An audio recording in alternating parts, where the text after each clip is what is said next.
오늘 말씀 로마서 12장 1절에서부터 21절까지의 말씀입니다.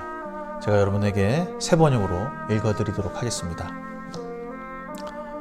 형제자매 여러분, 그러므로 나는 하나님의 자비하심을 힘입어 여러분에게 권합니다. 여러분의 몸을 하나님께 기뻐하실 거룩한 산 제물로 드리십시오. 이것이 여러분이 드릴 합당한 예배입니다. 여러분은 이 시대의 풍조를 본받지 말고 마음을 새롭게 함으로 변화를 받아서 하나님이 선하시고 기뻐하시고 완전한 뜻이 무엇인지 분별하도록 하십시오. 나는 내가 받은 은혜를 힘입어서 여러분 각 사람에게 말합니다.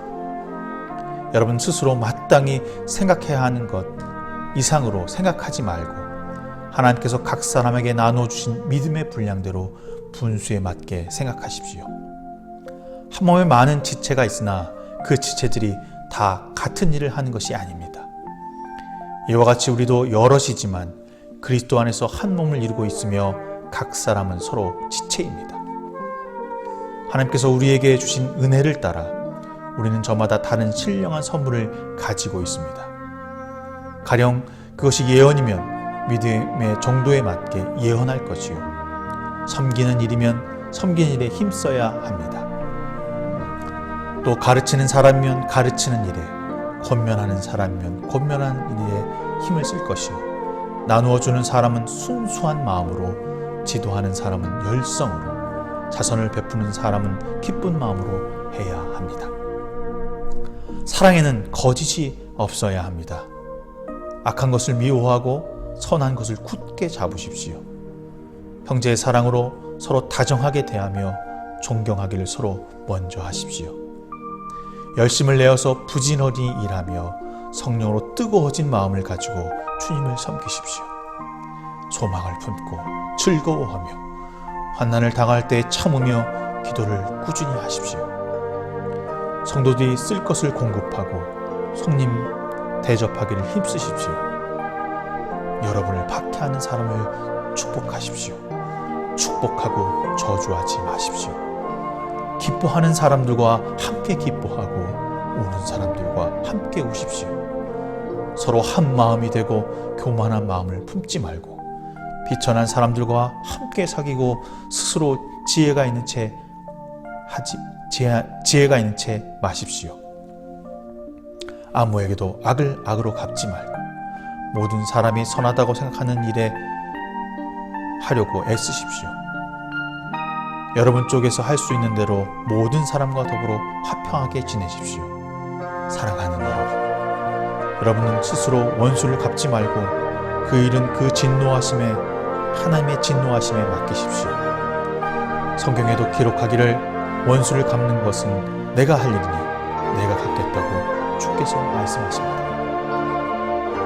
내 원수가 줄이거든 먹을 것을 주고 그가 목말라 하거든 마실 것을 주어라.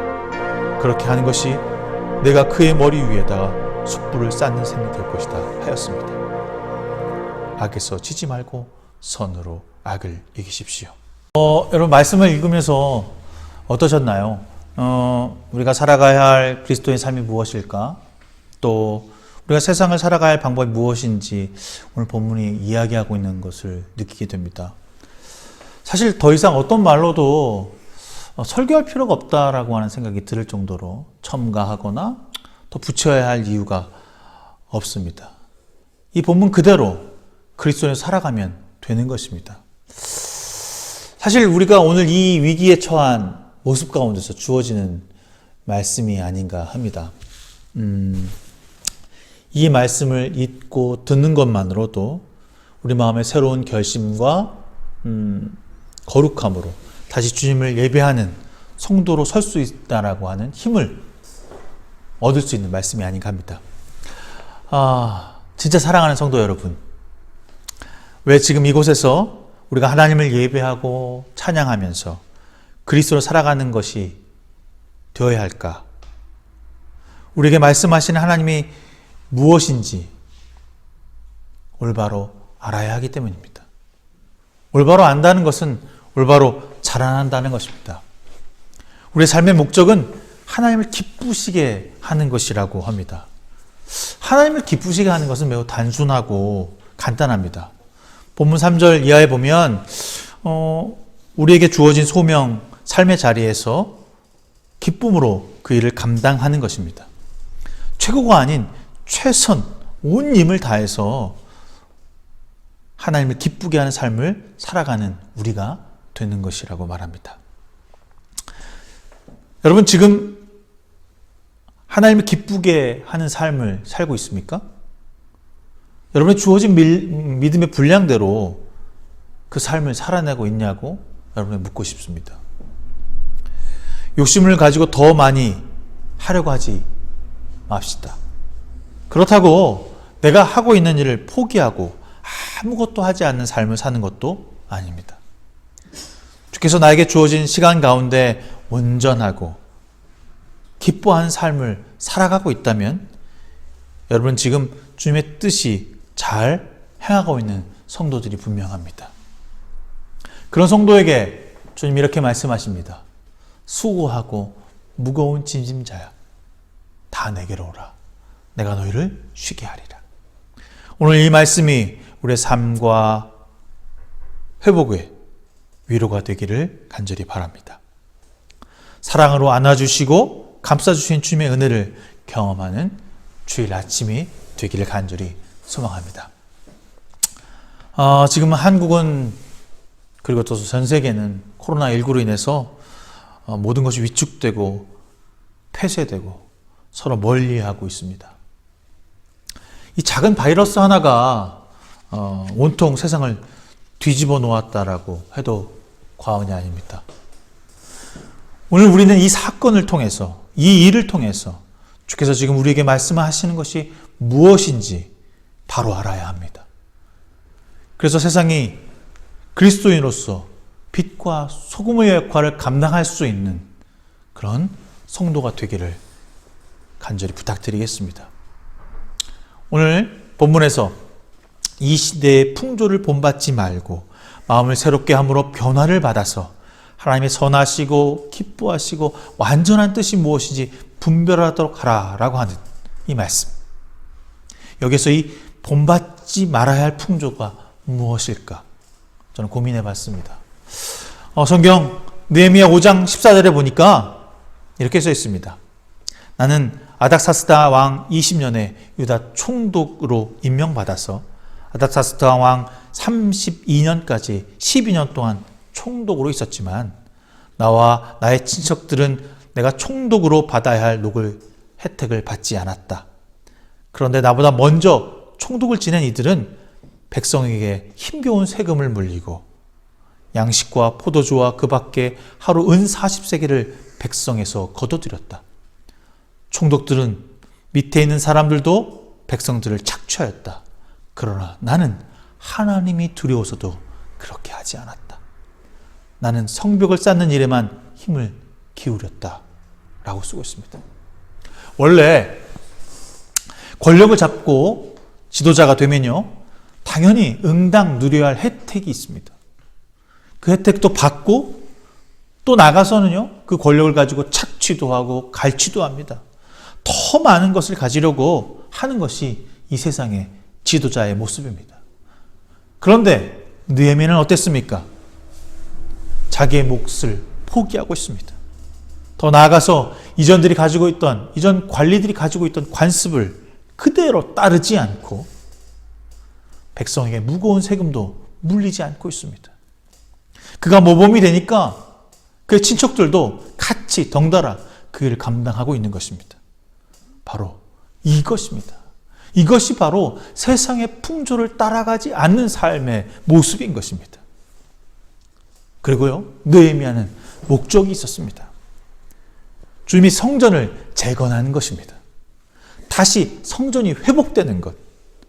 하나님의 예배를 그 성전에서 드리는 것이 자신의 일생의 목표가 되었다는 것입니다. 지금 우리의 삶의 목표가 무엇입니까? 그것은 다시 예배가 회복되는 것입니다.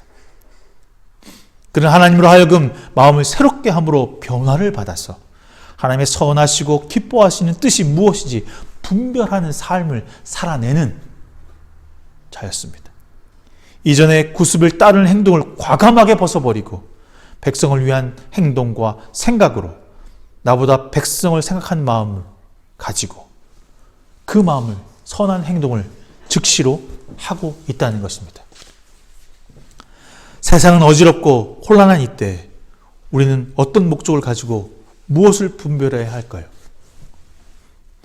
우리의 목적은 아까 이야기했듯이 우리 삶에서 예배가 회복되고 성전을 재건하기 위해서 전심으로 기도하는 것입니다.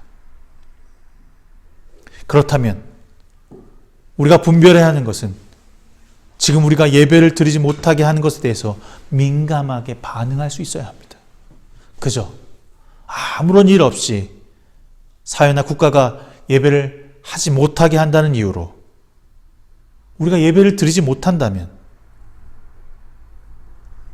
그것은 아니라는 것입니다. 우리는 오늘 본문 6절에서 말하는 신령한 선물을 통해서 하나님을 기뻐하는 예배가 우리 삶 곳곳에서 이루어지고 있어야 합니다. 섬김과 헌신의 열매가 우리 삶에서 나타나야 하는 것입니다. 우리 예배가 회복된 곳에서는 성령이 함께 하십니다. 성령의 순수한 사랑으로 내 안에 죄가 가득하다라고 하는 것을 깨닫고 알게 하십니다. 이것은 우리가 스스로 아무것도 해낼 수 없는 피조물임을 알게 하셔서 오직 주님을 믿고 순종할 때 우리 안에 거짓이 없어짐을 알게 하시는 것입니다. 자, 오늘 본문 9절 이하는 우리가 가야 할 길을 알려주고 있습니다. 성도의 삶이 무엇인지, 어떤 삶이 진짜 그리스도의 삶인지, 그리스도의 뜻을 살아가는 것이 무엇인지 이야기하고 있습니다. 이 일을, 이 본문 9절의 이하의 일을 우리는 할 수 있을까요? 나는 할 수 없습니다. 저는 분명히 못할 것이 제 스스로 알고 있습니다. 그러나 우리가 함께하는 공동체는 서로를 격려하고 서로에게 협력하며 이해하며 감싸주고 선한 공동체로서 할 수 있는 길을 열어줄 수 있을 것입니다. 그 가능성을 넘어 나눔을 가진 열매가 우리 가운데 맺게 하실 것이라는 것입니다. 우리 공동체가 주님의 몸된 교회인 지체들을 어떻게 서로 사랑하고 전하며 희생하고 수고의 마음을 통해서 세상에서 만날 수는 없고 감히 바라볼 수도 없는 공동체가 될 수 있을까 고민합니다. 구약의 한 지도자를 통해서 우리가 이 가능성을 한번 이야기해 볼까 합니다. 모세인데요. 모세는 이집트에서 이스라엘 백성들을 데리고 나옵니다. 데리고 나오기만 하면 모든 것이 다 해결될 것이라고 생각했습니다. 홍해만 건너면 애굽의 군사들만 따돌리기만 하면 저 코앞에 있는 저 젖과 꿀이 흐르는 땅으로 들어가기만 하면 우리에게 참 자유를 맞이할 줄 알았습니다. 그런데 어땠습니까? 광야에서 40일 동안 아무것도 안 하고 기다리기만 했습니다. 행군하는 것도 아니고 땅을 그 앞에다 두고 그 지척에다 두고 그저 기다리기만 합니다. 사람들이 동요합니다. 뿔이 났습니다. 또한 가나안 땅에 정탐꾼을 보냈는데 그들이 그것은 들어갈 수 없는 곳입니다라고 하는 부정한 의견을 가지고 온 것입니다. 그래서 그들은 동요합니다. 이집트로 다시 돌아가자고 합니다. 이제 이것도 모자라서 모세를 돌로 치려까지 하고 있습니다. 모세가 40일 동안 하나님과 함께 이스라엘 백성을 어떻게 하나님의 백성으로 살아갈 수 있을까를 고민하며 기다리고 있을 때 하나님의 말씀을 그곳에서 받고 있는 그 순간에 이스라엘 백성들은 우상을 만들고 춤을 추고 경배하며 좋다고 하는 것을 주님이 아셨습니다. 민수기 14장 10절에 보면 이렇게 쓰고 있습니다. 온 회중이 그들을 돌로 치려고 하는데 그때 여호와의 영광이 회막에서 이스라엘 모든 자손에게 나타나셨다. 여호와께서 모세에게 이르시되 이 백성이 어느 때까지 나를 멸시하겠느냐. 내가 그들 중에 많이 이적을 행하였으나 어느 때까지 나를 믿지 않겠느냐. 내가 전염병으로 그들을 쳐서 멸하고 내가 그들보다 더 크고 강한 나라를 이루게 하리라. 와, 놀라운 제안입니다. 완전히 새롭게 리모델링을 하시겠다는 것입니다. 위기에 처한 모세에게 달콤한 제안이 아닐 수 없습니다. 말 잘 듣는 너의 자손으로 새롭게 하시겠다는 것입니다. 하나님의 말씀을 들은 모세는 그 고민도 하지 않고 즉시 대답합니다. 신명기 9장 25절부터 29절에 이야기가 있는데요. 그때 당시에 이 모세가 이 일을 회상하면서 쓴 글이기 때문에 더 자세히 말하고 있어서 이 글을 여러분들에게 읽어드리겠습니다. 그때 주께서 당신들을 멸하시겠다고 하셨으므로 나는 주 앞에서 여전히 밤낮 40일을 엎드려 있으면서 주께 기도하며 아뢰었습니다. 주 나의 하나님, 주께서 이 백성을 강한 손으로 이집트에서 인도하여 내시고 주님의 그 크신 힘으로 속량하셨으니 주님의 소유인 이 백성을 멸하지 말아 주십시오. 주님의 종 아브라함과 이삭과 야곱을 생각하셔서라도 이 백성의 고집과 악과 죄를 보지 말아 주십시오. 그렇게 하지 아니하시면 주께서 아직 우리를 이끌어내지 않으셨을 때에 우리가 살던 그 땅의 백성이 말하기를 그들의 주가 자기 백성에게 주기로 약속한 땅으로 그들을 데리고 갈 능력이 없다 하거나 그들이 주가 자기 백성을 미워하셔서 그들을 광야에 죽이려고 이끌어내셨다 할까 두렵습니다. 이 백성은 주께서 그 크신 힘과 펴신 팔로 인도하여 내신 주의 소유요 주의 백성입니다. 모세가 하나님을 설득하고 있습니다. 하나님께 경고의 말을 하고 있다고 말해도 과언이 아닙니다. 이스라엘 민족을 이끌고 하나님을 섬기라고 부르심 받은 지도자였던 이 모세는 그의 소명을 끝까지 백성과 함께 한 것입니다. 모세의 꿈은 자기를 통해서 큰 민족을 이루겠다라고 하는 것이 아닌 것입니다. 무엇이 그를 이토록 이렇게 하나님께 간구하는 지도자가 될 수 있었을까요? 바로 사랑입니다. 사랑은 희생하는 것입니다. 나눔입니다. 아낌없이 자신의 것을 포기하는 것입니다. 사랑은 뒷일을 돌아보지 않습니다. 자신의 몫을 챙기기 위한 일을 하는 것이 아닙니다. 대가를 바라고 있지도 않습니다. 하나님께 우리에게 맡겨진 소명을 통해 사랑을 나의 공동체와 나의 교회와 지역과 가정에게 뿌릴 수 있는 삶이 되어야 합니다. 이 일을 위해서는 거짓이 없어야 합니다. 오직 하나님의 의의 정의를 실천한 것 외에는 아무것도 없다는 것입니다. 분별하고 주님을 기쁘게 하는 삶을 살아가는 것이 바로 이것이 아닐까 합니다. 자신을 해하려고 했던 백성들을 다시 살려달라고 말하는 지도자 모세는 정말 바보가 맞습니다. 자신을 박해하는 사람을 축복하고 있는 것입니다. 환난을 당할 때 참고 주께 기도하고 있습니다. 그리고 백성들이 요구하는 것을 주께 구하고 있는 바보입니다. 만나와 메추라기, 물, 주께 간청합니다. 호소합니다. 여전히 애굽이 좋다고 불평과 불만으로 가득한 그들, 광야에서 내버려 두었다라고 하는 그 백성들을 향해서 모세를 원망하고 죽이려고 했던 그 백성들을 향해서 그는 하나님에게 이 백성을 버리지 말아달라고, 살려달라고, 우리와 함께 해달라고 간청하고 간곡히 애원하고 있는 것입니다. 바로 우리의 모습이 9절, 오늘 본문 로마서 9절 이하의 모습으로 살아가려면 최소한 모세와 같은 마음으로 세상 앞에, 그들 앞에 엎드리며 용서를 구하고 인내하고 섬기며 희생하는, 더욱 사랑하는 삶을 살아가는 주님의 말씀입니다. 이것이 예배입니다.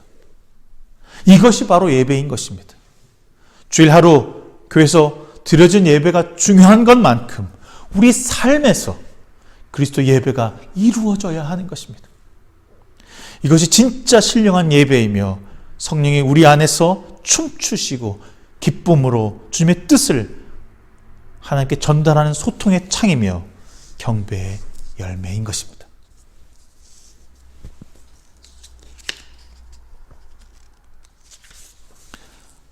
여러분의 주인은 누구입니까? 예수님에 관한 선한 일들을 듣는 것으로 감동해서 믿는 종교가 아닙니다. 우리는 예수님을 믿는 것입니다. 예수님을 믿는다는 것은 예수를 나의 주인으로 고백하는 것입니다. 예수가 그리스도의 삶으로 살아가겠다라고 하는 믿음의 의지입니다. 누가 여러분의 삶의 주인입니까? 예배는 나의 주인에게 나를 드리는 행위이며 사랑의 표현입니다. 여러분의 예배가 세상을 향한 일에 만족감을 느끼고 나의 악함을 감추기 위한 거짓 예배가 되지 않기를 돌아보길 바랍니다. 나의 행복을 위해 타자를 불행하게 만드는 것에 전혀 꺼리낌이 없다면 우리는 지금 세상의 주인으로 모시고 예배하는 사람들이 라고 하는 것을 알게 될 것입니다. 여러분에게 권면합니다. 오늘 읽었던 본문을 설교가 끝나고 나면 다시 한번 읽어보시기를 부탁드리겠습니다. 우리는 이 본문에서 발견해야 할 것들이 너무나도 많다라고 하는 사실을 알게 됩니다. 저는 이 본문을 읽고 또 읽으면서 가장 크게 생각했던 것은 바로 공감과 겸손입니다. 세상을 살아가는 사람들에게 가장 불편한 것이 소통이고 겸손이라고 말합니다. 요즘 사람들은 소통하지 않습니다. 자신의 문을 닫고 열어주지 않습니다. 나의 만족감을 위한 관계만 할 뿐 서로 나누며 감싸주고 이해하며 사랑을 베푸는 일은 점점 사라지고 있는 것입니다. 지금 우리가 해야 합니다. 그들이 나를 외면하고 멀리하며 멸시할지라도 우리는 그들에게 손을 내밀어 줄 수 있어야 하는 것입니다. 주께서 나병 환자에게 손을 내미셨던 것처럼 우리의 몸이 소통의 도구가 되어야 할 것입니다. 그것은 겸손으로 시작될 수 있습니다. 아무에게도 악을 악으로 갚지 말고 모든 사람이 선하다고 생각하는 일에 하려고 애를 써야 합니다. 사실 생각해보면 당시에 이 일이 가당하기나 했겠습니까?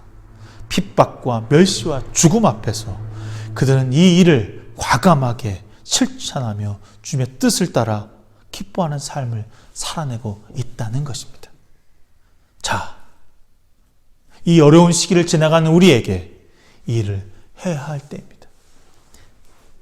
우리가 선한 마음을 품고 그리스도의 사랑으로 이웃을, 성도를, 국가와 민족을 사랑해야 합니다. 온 인류의 아픔이 우리의 아픔이라고 하는 사실을 잊지 않기를 바랍니다. 그리고 우리가 할 수 없는 것은 주께 맡깁시다. 그리고 기도합시다. 우리의 영역에 미치지 못하는 것을 걱정하는 바보가 되지 않기를 바랍니다. 우리는 우리의 자리에서 기도할 때 성령의 도우심을 구하는 겸손의 자세를 가지기를 간절히 바랍니다. 세상은 우리를 미워하고 시기하며 질투합니다. 여전히 우리를 갈라놓으려고 비판합니다. 여러분, 무서워하지 맙시다. 두려워하지 맙시다. 그 또한 주께서 우리에게 주신 고난의 길일 것입니다. 그들을 미워할 필요가 없습니다. 그들을 외면할 필요가 없습니다. 그들의 잘못을 내가 판단해서 정죄할 이유도 없는 것입니다. 오늘 바울은 우리에게 이렇게 이야기합니다. 악에 지지 말고 선으로 악을 이기십시오. 주님의 힘으로 악을 이기는 우리의 간증이 더욱 많아지기를 주님의 이름으로 간절히 부탁드리겠습니다. 감사합니다. 기도하겠습니다. 좋으신 하나님, 감사합니다.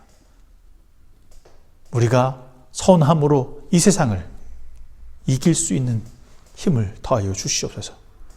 그리스도의 제자로, 그리스도의 성도로 이 땅에서 예배하는 귀한 주님의 자녀가 되게 하여 주시며 우리의 공동체가 될 수 있도록 이끌어 주시옵소서.